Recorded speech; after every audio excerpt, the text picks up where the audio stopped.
The story of any nation, any family, or any solitary soul often begins long before the world notices it, hidden beneath the weight of larger forces, buried inside the quiet moments of ordinary lives, and shaped by empires that rise and fall like tides. This story begins in such a shadow, at a time when the greatest powers of the world stretched their banners across continents and oceans, believing themselves invincible. Yet, as history has proven time and again, the sparks that reshape the world often originate from the smallest corners of the map. It was the winter of 1762 when the village of Nyampora, marked on most maps and forgotten by those who controlled them, found itself trembling under the pressure of two distant empires. Though nestled deep in the lush heart of the eastern world, the people of Nyampora could sense the shifting winds blowing from far-off thrones. Soldiers marched on lands that had long remained peaceful. Trade routes once buzzing with merchants now echoed with the silence of fear.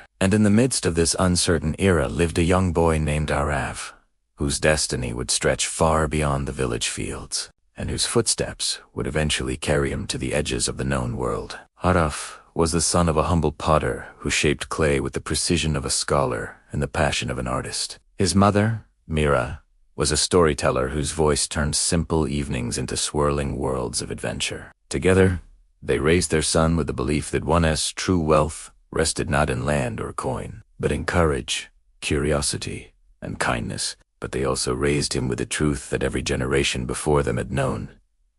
Empires cast long shadows, and those living beneath them must learn to survive with both caution and strength. Every morning, long before the sun stretched over the palm groves, Arav would run to the riverbank. There he listened to the fishermen whisper about the strange ships sighted on the distant coast, ships with tall masts, foreign flags, and crews speaking tongues no one in Nyampora understood. Rumors spread quickly. Some said these arrivals were merchants, others said spies, and a few whispered that they were soldiers preparing to expand their empire. Arav, still only 13, did not yet know what it meant for a nation to be conquered, but he could sense the unease in the air. One day, while collecting clay with his father near the river, Arav asked the question that had weighed on him for weeks. "Baba, why are people afraid of these ships?" His father paused, his hands dripping with wet clay. "Because, my son, when great empires grow hungry, small places like ours often become their meals." Arav frowned. "But we are peaceful. Why would anyone wish to harm us?"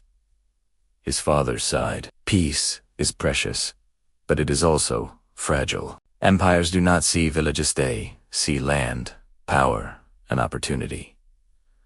Arav carried those words like a burden, but he also carried something else, a determination to understand the world beyond the palm trees and riverbanks. With every story, his mother told stories of travelers who crossed deserts, survived storms, discovered new worlds. Arav felt a growing pull inside him. A whisper that said his life was meant to stretch beyond Nyampora. A whisper that said curiosity was his compass. Yet history rarely unfolds gently. Shortly after the monsoon season, foreign soldiers arrived at the outskirts of the region. They claimed they came under the banner of commerce and peace, but their weapons and stern expressions told another story. They established camps, demanded tribute, and began surveying the land as though they already owned it. Local rulers were forced to negotiate, and even the most powerful among them felt the pressure of this expanding empire. The impact reached Nyampora swiftly. Taxes increased, trade slowed, and opportunities shrank.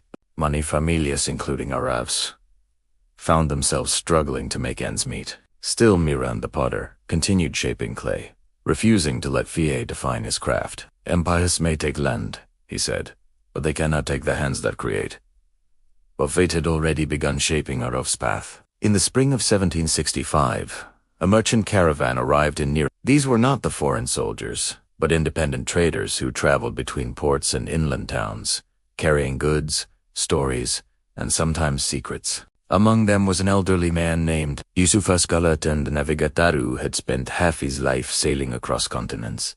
Yusuf saw in Arav something rare, a hunger for knowledge that burned brighter than fear. Over several evenings, Yusuf told Arav stories of distant lands, of frozen northern seas, of deserts where stars guided travelers, of bustling ports where dozens of languages filled the air. He spoke of empires rising and empires collapsing, of bravery and betrayal, of ordinary people who changed the world simply by daring to dream differently. Arav soaked up every word like parched earth absorbing rain. On the final night before the caravan's departure, Yusuf handed Arav a worn leather-bound journal. "You have the eyes of a voyager," he said. "One day, you will need a place to record the world you discover. Keep these safe in. When the time comes, do not be afraid to leave the shadow of the Empire behind." Arav held the journal against his chest. "But how will I know when it is time to leave?" "You will know," Yusuf replied, "when staying becomes more frightening than going." Those words stayed with him. As months passed, the foreign empire tightened its grip even further. They demanded labor from local men. They seized grain and livestock. They imposed laws that ignored centuries of regional custom. Nirangpur learned to bow its head to avoid being crushed. But Arav's spirit refused to bend. Each day he felt the desire to leave growing stronger.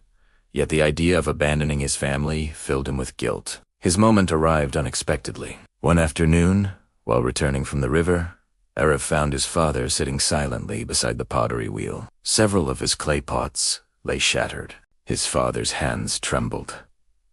"They came today," Miran whispered.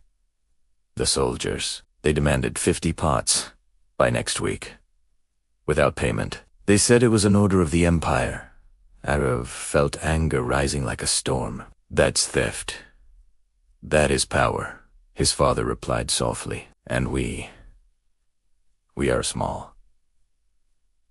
Later that night, as the village slept, Arav opened the journal Yusuf had given him. On the first page, in elegant handwriting, the old navigator had written a single line: "Great journeys begin when courage outweighs fear." Arav closed his eyes.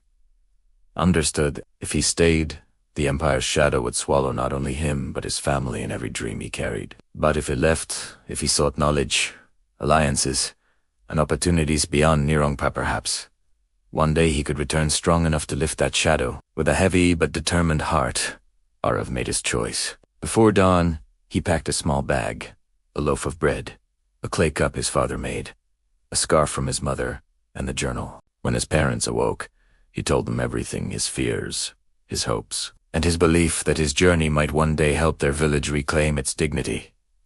His mother held him tightly. "Go," she whispered, though her tears soaked his shoulder. "Go before the Empire steals even your dreams."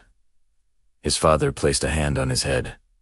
"Walk with honor, and remember the world is bigger than any empire."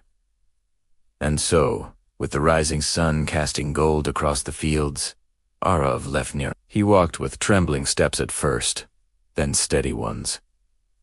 He did not know where the road would lead, only that he was finally stepping out of the shadow. His first destination was the port city of Kalyampur, a place Yusuf had described as a crossroads of culture and opportunity. Arav traveled 4 days, sometimes hitching rides with farmers, sometimes sleeping under open skies. Along the way, he witnessed how deeply the Empire's influence had spread. Checkpoints, military posts, villages stripped of young men. The Empire believed itself unstoppable, but the world soon showed Arav that even empires have cracks. In Kalyampur, Arav found himself swept into a whirlwind of sights and sounds unlike anything he'd known: towering ships, bustling bazaars, foreign merchants shouting prices, and the ever-present scent of spices and sea salt. Yet beneath its energetic facade lay tension.